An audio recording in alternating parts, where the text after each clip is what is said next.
Hi, I'm Amanda Skelton, an independent Stampin' Up demonstrator, and today I'd like to show you how to use the Gears and Textures bundle. So these are two cards that I've made before. Now these are on 5x7 cards, but I'm going to show you a smaller version using like an A5 piece of card folded into two to make an A6 card. But these are larger ones, so I just wanted to give you an idea because these are ones that I've made before. And I suppose in a way it sort of lends itself quite well to like a grungy type look and feel. So as you can see here, I've got a blue and pink version, and I've basically got white cardstock, and I've basically used the ink to and then sort of build it up and layer it and do ink blending. That's the word I was looking for. So what I really like about this is, and I can't remember who I saw it from, but to make it an interactive element. So because you've got the gears, you could do this on anything that basically will turn. I've done it on flowers, I've done it on tractor wheels, so you can use it on a lot of different things, but because it's got the gears and round, so you probably can't see, but there's a little mechanism there. It's these little mechanisms here, and it's like a little pillar with a rotating disc underneath.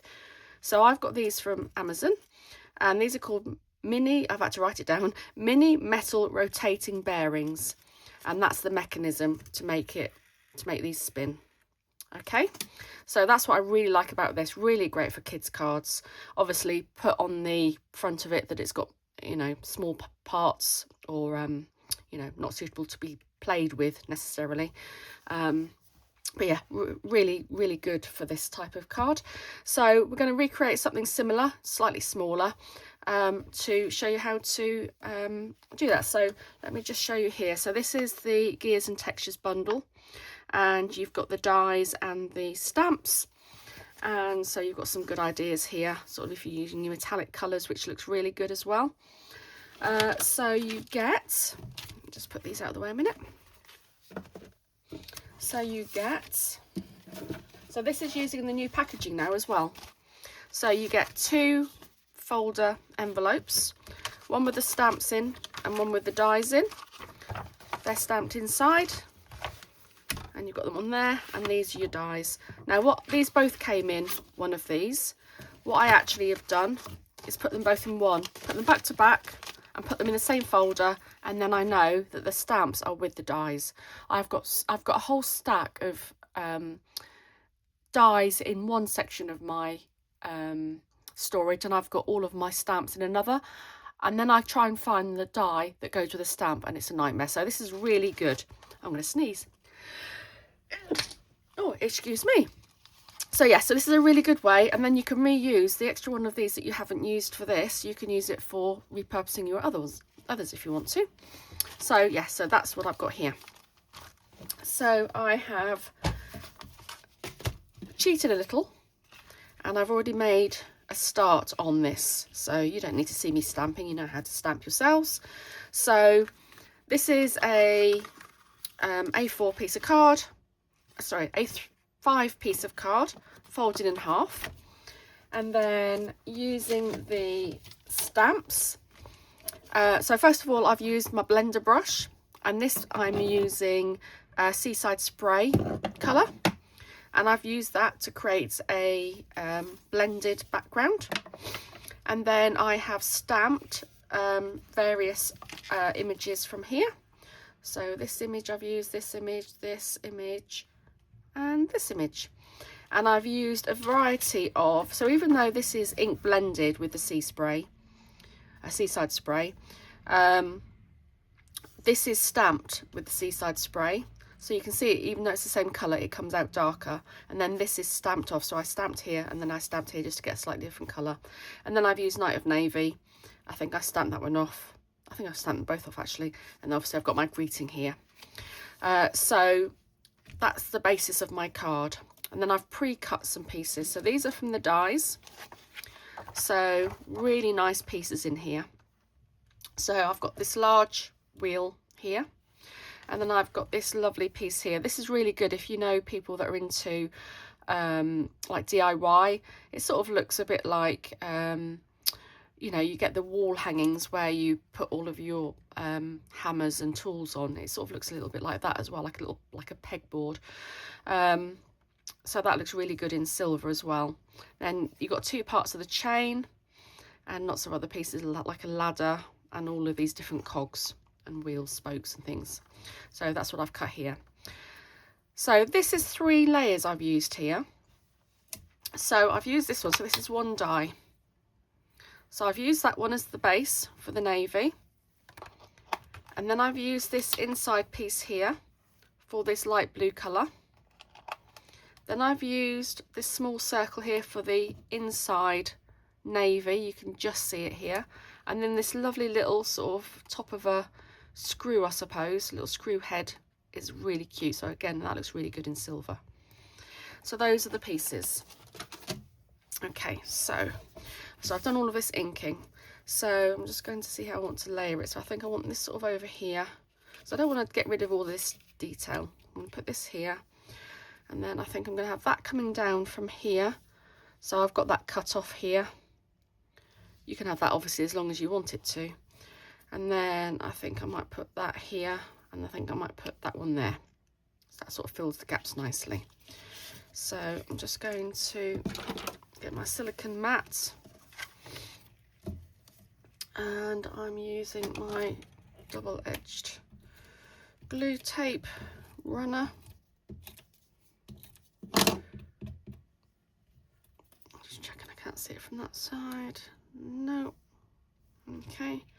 So I'm going to put that piece there. I'm going to use glue for this because it's a little bit more intricate. You can of course use what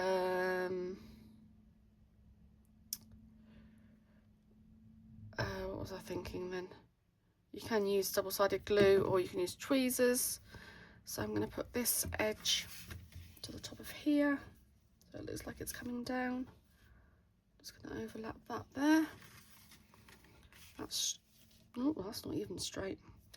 Just straighten that up a little bit. That looks better. So it looks like it's coming down from the top. And then I'm going to do the same with this.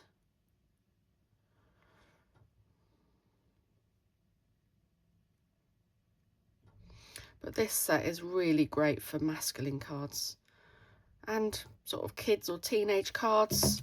I always struggle with that. So I'm going to put that here.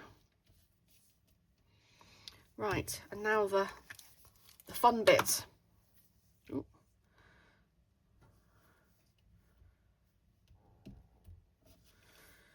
Okay, so I'm going to put that roughly there. Okay, so get your little rotating mechanism.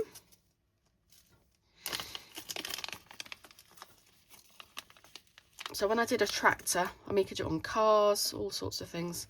When I did the tractor, I had a small and a big wheel and I made both of them rotating. Okay, so you've got a wider flat edge and then like a pillar. And then you probably can't see, but that has got a gap there and that's what rotates. Generally, I would say put the wider section on the card, and then I'd probably use the smaller section to stick to the back of your item that you want to rotate. Okay, so what you want to try and do is centre it as much as you can. And I tried with glue dots. The glue dot was too big and too squidgy. And when I placed it on before, it sort of went all over the place because it wasn't a flat surface. And so this was all sort of wibbly wobbly. So I ended up, luckily I could just take it off. I found that just tear and tape is better. So you just want to cut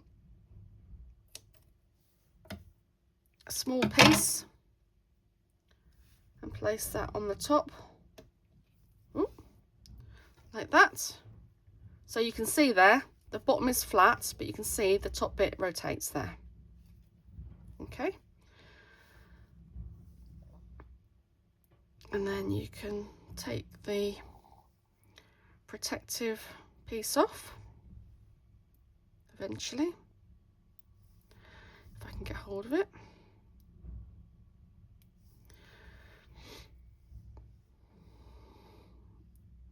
I've never had any problems with the rest of them. Isn't that funny?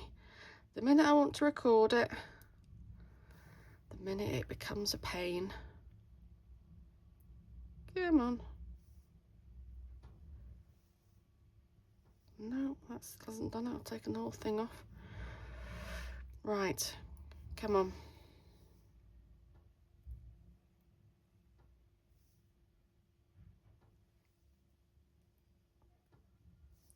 No, it's not having it. It doesn't really matter if it's a bit bigger either than what you've put it onto.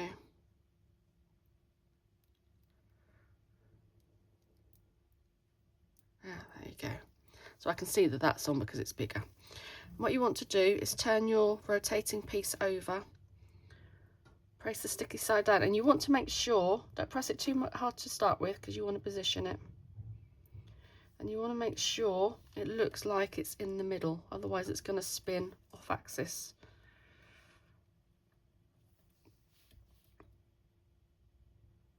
So I think that looks, and what you can do is you can just place it over. So you can see that's slightly off axis. So I'm going to move it that way a little bit. Is that better? A bit better. Now I'm trying to see which way it wants to go. That's a bit better, I think. Okay, so you can see how that's spinning. So all you want to do then is put another piece of tear and tape onto the flat side.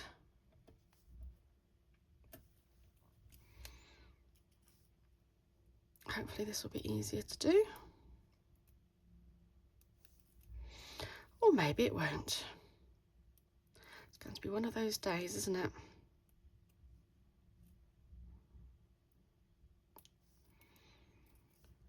I don't normally have a problem with this tape at all. And it's the end of the, nearly the end of the roll, so it's not like it's...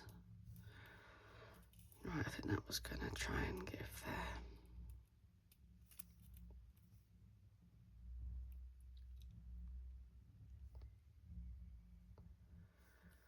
Oh my lord. Okay. You can also use your pokey tool, your picker tool.